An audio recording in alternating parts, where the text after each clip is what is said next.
झिंझिण्यांपासून त्वरित आराम मिळवा सेन्सोडाइन रॅपिड रिलीफ बरोबर.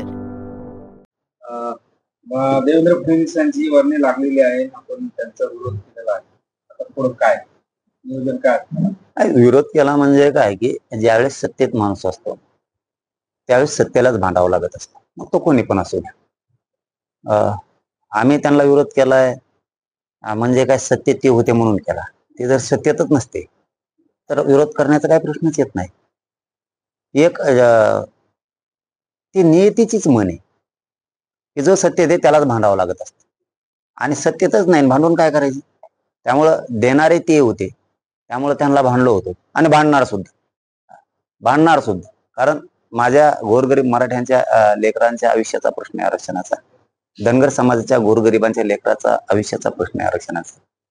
मग काही समाज असेल, तुम्ही महादेव कोळी समाज असेल, राजपूत समाज असेल, लिंगायत समाज असेल, बंजारा समाज असेल, यांचे वेगळे प्रवर्गाचे आरक्षणाचे, मुस्लिम समाजाच्या आरक्षणाचा विषय मी भांडणार आहे. नुसतं भांडणारच नाही तर सोडणार सुद्धा. कारण शेवटी सरकार ते पालकत्व राज्याचं त्यांच्याकडे आणि त्यांना गोरगरिबांचे शेतकऱ्यांचे प्रश्न सोडावेच लागणार आहे.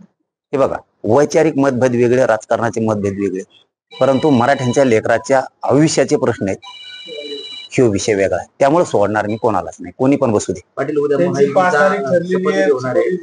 तुमची आता उपोषणाची तारीख काय असणार? सरकार स्थापन झाल्याच्या नंतर आपण डिक्लेअर करणार आहे सामूहिक आमरण उपोषणाची. अंतर्वालीत हे फायनल 100% अंतर्वालीत होणार, पण आता त्याचं सांगता येत नाही. बहुतेक मुंबईतही आमरण उपोषण होऊ शकतं, कारण बऱ्याच पोरांचं असं म्हणणं होतं आणि बहुतांशी कोट्यावधी मराठा समाजाचं असं म्हणणं होतं जरा आली कुणा चालत म्हणे मागच्या वेळेस आपण थोडं पुढं जायचं होतं. पुढे जाऊ, आता आझाद मैदानला उपोषण होऊ शकतं अशी शक्यता आहे, पण समाजाला विचारून ते काय व्हायचं होईल. पण फायनल सरकार स्थापन झाल्याच्या नंतर आंतरवाली सामूहिक उपोषण होणार आणि खूप भव्य दिव्य होणार. ते असं पुन्हा देशाने बघितलं नसेल. सोडणार नाही कोणाला मी आरक्षण घ्यायचं. मराठा समाजाचं तुमच्या नेतृत्वात उपोषण होईल तिथे आम्ही उपोषण करू असं ओबीसी नेते म्हणताना दिसत आहेत. अधिकार हे बघा, ते आपण कधीच भांडत नाही तसं. ज्याला त्याला अधिकार, मी आज म्हणलो हे शब्द पूर्वीपासून सांगतो मी, प्रत्येकाला अधिकार आहे. कोणी उपोषण करू शकतो, मागणी करू शकतो, काय अडचण नाही. आणि आम्ही कधीच ओबीसी बांधवांना किंवा त्या समाजाला विरोधक मानलेला नाही, कधीच नाही. माझ्या तोंडातून आतापर्यंत ओबीसींना सामान्य एक वाईट शब्द गेले. नेते सोडित नाही मी आणि सोडणार बी नाही, कारण हे कोणाचेच नसते, त्यांचे नाही ना आमचे नाही. आणि आता जे स्वतःला ओबीसीचे नेते समजतायत ना, त्यांना तर पक्क ओळखीला आता ओबीसी नाही. हे कशासाठी होते, काय मागणी केली आणि काय मागते, हे गोरगरिबाचे लेकरं सुधारावं याच्यासाठी नाही, हे त्यांच्या लक्षात आलेलं आहे. आणि आम्हाला विरोध काय 2-3 नेत्याचा आहे, 2-3 नेते तेवढेच. समाजाचा नाही ना, धनगर समाजाचा आम्हाला विरोध आहे, समाज म्हणलो आम्ही ना. आम्हाला छोट्या म्हणजे गोरगरीब सामान्य माळी समाजाचा आहे ना, मला 18 पगड जातींचा आहे ना, 12 बलुतेदारांचा आहे ना, ओबीसीचा. हे थोडेफार नेते ते असतात. आमचे आहेत ना 2-4, त्यांना काय नाव ठेवा. आज लेकराच्या बाजूने बोललं पाहिजे मराठ्याच्या लोकांना. दादा गोरगरीब मराठ्यांच्या लेकराच्या बाजूने बोललं पाहिजे. पण आमचे 5-7 जण असे आहेत ते आम्हाला विरोध करतात. त्यांना आयुष्यात काय करता आलं नाही समाजासाठी, मी करतो. मी समाजाला आरक्षण देण्यात आणि लढा यशस्वी करण्यात सक्षम झालो. आणि मी काय खपाना भाऊ, त्यांना खपत नाही, पचत नाही, मायाच मागा लागलेत. बरं आमचेच, अरे आपल्या लेकराला मागू लागा यार, बोलू लागा. मग तुमचं काय असेल तर नंतर 2 कानाखाली ठेवून द्या. नंतर हे आरक्षण 100% मराठ्याला मिळाल्यावर बोलून घेऊन 2 कानाखाली लावा, चालतं ते. आता ती वेळ आहे का? आज समाज स्वतःचे लेकरं मोठे होत म्हणून झुंजतोय. रिअल सांगतो ना दादा, हे मी पोटतडकी शब्द सांगतो. आज मराठा समाज गाव खेड्यातला असा झुंजतोय भयानक की खूप ताकदीनं संघर्ष करतो आणि त्याची कशात बी तयारी. काल आम्ही तुळजापूर पंढरपूरला दर्शनाला गेलो होतो, ताकदीनं गोरगरीब बाहेर निघला होता काल, आणि सांगितलं पण नव्हता आधी या म्हणून. अचानक 2 दिवस अगोदर दर्शन ठरलं आणि लोक आले. म्हणजे त्याचा अर्थ मला सांगायचा की लोक खूप पोट तिडकीनं संघर्ष करतात माझे गोरगरीब मराठी आपले लेकरं मोठे व्हावे. जे 4-5 जण आमच्यात बोलणार आहेत ना, त्यांना कमीत कमी हे तरी कळायला पाहिजे की जाऊ दे यार, आपण गोरगरीब लेकरं मोठे होते नाही आरक्षण मिळू, उभ्या आयुष्यात आपल्याला नाही करता आलं काही, आडो पाडण्यापेक्षा आपण लढू लागू, नसल लढायचं तर घरात बसू. पण ते भयाच मागा लागत आहेत, कोणाला उठी देत. आणि माझ्या मागं लावायला लावते, पण माझ्यावर का परिणाम होणार नाही? माझ्या गोरगरिबाचा माझ्यावर विश्वास आहे आणि मी गरिबासाठी लढणार. तुम्हाला काय टीका करायचे करा, आंदोलन संपल्यावर बघू. बघणार आहे, सोडणार नाही तुम्हाला. तुम्ही प्रत्यक्ष निवडणुकीत उतरले नाही, मात्र निवडणुकीनंतर लक्ष्मण हाके यांनी मंत्रिपदाची मागणी केली, याच्याकडे कसं पाहताय? नाही नाही, ते त्याचा वैयक्तिक मत आहे, ज्याचं त्याचं मत आहे. काय मागव आंदोलन, मराठा आंदोलनाच्या प्रति आंदोलन त्यांनी सुरू केलेलं आहे, म्हणून प्रश्न विचार. नाही नाही, त्यांनी काय मागावं ते वैयक्तिक मत आहे, ते त्यांनी मागायचंय का नाही. फक्त आमचं एवढंच म्हणणं आहे, लढताना गोरगरीब धनगरांसाठी पण लढावं. त्यांचा खूप आक्रोश आहे, त्यांना सुविधा जास्तीच्या मिळतील आणि ते का मागावं न मागावं याच्यात मी का पडावं? मी त्यांना कधी विरोधक मानलं नाही, आज बोलतो का मी?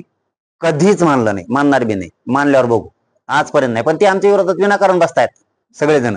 ज्या धनगर समाजाच्या आरक्षणाला आमच्यामुळे धक्काच लागत नाही, विनाकारण धनगर नेते आमच्या विरोधात जात आहेत. समाज नाही म्हणत आम्ही, समाज कधीच जाणार नाही. उगाच काहीच गरज नाही, त्यांचं आमचं काहीच वाकडं नाही कुठंच. उभ्या वर्षानुवर्षात नाही, काहीच वाकडं नाही. बरं ते आमचं त्यांच्यामुळं धनगर आरक्षणाला धक्का लागत नाही, कशाला विरोध करावं? काही गरजच नाही ना. उलट धनगर मराठे सगळे एकत्र राहिले तर सतत 2-3 जातीने पलटी लिस्ट, ते सत्य आहे. बरं जाऊ दे, त्या विषयात मला नाही पडायचं. पण धनगर आरक्षणाला आमच्यामुळे धक्का लागत नाही, त्यांनी उगाच विरोध बी करायला नाही पाहिजे. उलट आमचे लेकरं मोठे होण्यासाठी धनगर समाजाने प्रयत्न केला पाहिजे. उद्या सत्ता स्थापन होणार आहे आणि नवीन एक त्यांचा फंड आहे की मोजकेच मंत्री ते शपथविधी घेणार आहे, त्याच्यानंतर मग सत्ता स्थापन व्हायला वेळ लागणार. मग आपल्या आंदोलनाची जी तारीख आहे उपोषणाची ती कशी ठरणार? हा सगळं ठरलं काय आता? मला ते हुंबल झाले हो. ते करतात का ते मागच्या निवडणूक सारखं, पुढे ढकलल्यावर तारीख, पुढे ढकल्यावर तारीख. आता ते आपली तारीख काय असणार? तारीख तर मी सांगणार, तुम्हाला बोलून घेऊन सांगणार. मी तुम्हाला कधीच लपवत नाही, मीडियाला मी कधी काही लपवत नाही. कारण एवढा ज्वलंत मुद्दा आहे आरक्षणाचा, मीडियाच्या बांधवाने ताकदीनं लावून धरला ना. खरंच ना, आम्ही कौतुक करतो मी प्रत्येक वेळेस की आमचा जेवढा ताकदीनं लढा होता तितकाच ताकदीने मीडियावाल्यांनी सुद्धा लावून धरला होता, आजही धरलेलाच. त्यामुळं त्यांना मी खोटं बोलत नाही. त्याच्यामुळे तारीख आणखीन ठरली नाही आपली. तुमच्याशी कधी खोटं नाही बोलणार, पण तुम्हाला बोलून घेऊन सांगणार. एकदा सरकार स्थापन होत्या नाही ते काय होईल, आम्ही तारीख डिक्लेअर केली नाही, सरकार स्थापन नाही करायची, तिसरंच करते. मग त्यांनी याला मोर देवोपोषण करून आणि मग सरकार स्थापन करू. या निवडणुकीची तारीख तशीच लांबली होती पुढं. त्यामुळं त्यांचं होईपर्यंत नाही. आता त्यांच्या काय आता कशा शपथ घेतात का काय त्याच्याशी आम्हाला अजिबात देणं घेणं नाही. कारण निवडणुकीच्या मैदानात आम्ही नव्हतो, त्यामुळे आम्हाला काय दुःख नाही त्याचं. आता आमच्या लेकराचा विषय आमच्या पुढं सगळ्या पक्षात आमचा मराठा समाज आहे, कारण तो बलाढ्य. मी माझ्या मराठा समाजाचा आहे सगळ्यांचा, त्याच्यामुळे आता सगळेजण मिळून आरक्षणासाठी लढणार आहे. आता त्यांना मिळालं मंत्रिपद, मिळून कोणाला आमदार झालं, कोणी त्यांच्या लेकराचं कल्याण, आमच्या लेकराचं काय गोरगरिबाच्या. म्हणून आता आम्ही आमच्यासाठी झुंजणार आहेत आणि सगळ्या आमदाराला मराठी आता बोलायला लावणार आहेत. नाही बोलला ना मराठ्यांशिवाय ते सत्तेत बसलेलीच नाहीत. त्यामुळे मराठी आता सोडणार नाही त्याला.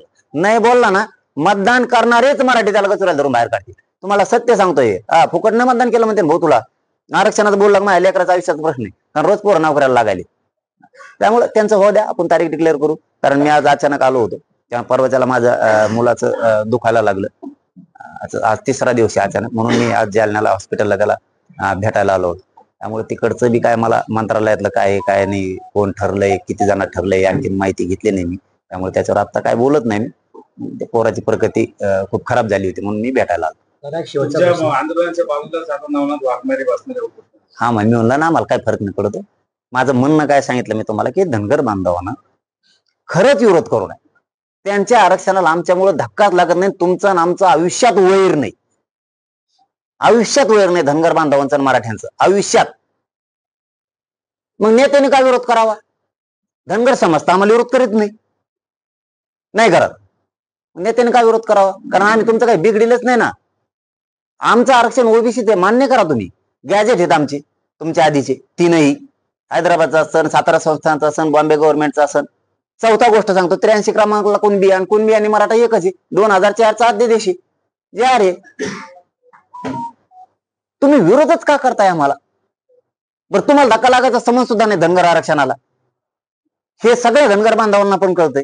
नाही लागत. तुमचा वेगळा प्रवर्ग आहे एनटी व्हिजेंटीचा. तुम्ही कमवून विनाकारण आमचे विरोधक होता. विनाकारण म्हणतोय आम्ही. विनाकारण कशामुळे तुम्ही भांडण विकत घेता? तुमचं नामचं जर वैरच नाही तर तुम्ही का भांडण विकत घेता, ही सवाल आहे माझा. काहीच गरज नाही ना. तुमच्या आरक्षणाला धक्का लागत नाही, तुमचं आम्ही मागत नाहीत. हा, तुमच्या वाटा गेलोत ना आम्ही, मग आमच्या वाटात आम्ही वाटत जात नाही. तुम्ही का बळत वाटत जाताय? घेणं नाही देणं नाही. मग त्याच्यामुळे काय होईल? मग आता मराठ्यांनी तरी किती दिवस सहन करायचं?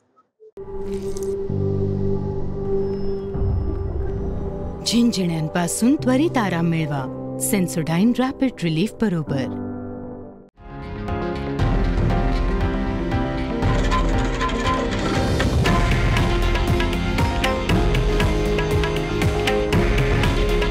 हे आहे देशातील नंबर 1 न्यूज नेटवर्क आणि आपण पाहत आहात TV9 मराठी. काळजी तुमची, हित महाराष्ट्राचं.